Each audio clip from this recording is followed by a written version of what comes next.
వేణుస్వామి నిత్యం ఏదో ఒక సంచలనమైన వ్యాఖ్యలు చేస్తూ వివాదాలలో నిలుస్తూ ఉంటారు.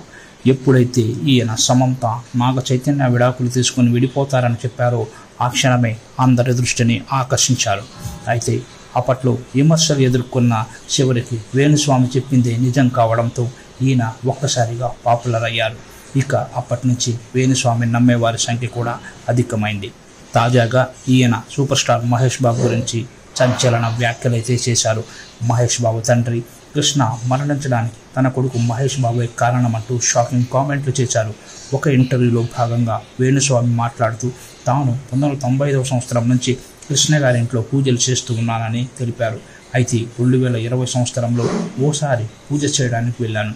అప్పుడు విజయ నిర్మల గారు ఇంట్లో వారి జాతకాల గురించి అడిగారు. తాను ఉన్నది ఉన్నట్లు నిర్మోహమాటంగా చెబుతాను.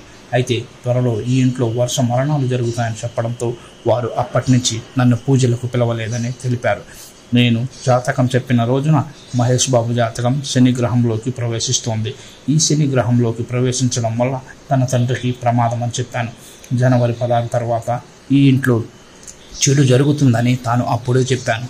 అయితే నేను చెప్పిన విధంగానే ఆ ఇంట్లో వరుస ప్రమాదాలు జరిగాయని, మహేష్ బాబు గ్రహస్థితి కారణంగానే కృష్ణ గారికి కూడా మరణం సంభవించిందంటూ వేణుస్వామి చెప్పారు. దీంతో ఈ వ్యాఖ్యలు కాస్త సోషల్ మీడియాలో సంచలనంగా మారడమే కాకుండా మహేష్ బాబు అభిమానులు వేణుస్వామిపై తీవ్ర స్థాయిలో ఆగ్రహం వ్యక్తం చేస్తున్నారు.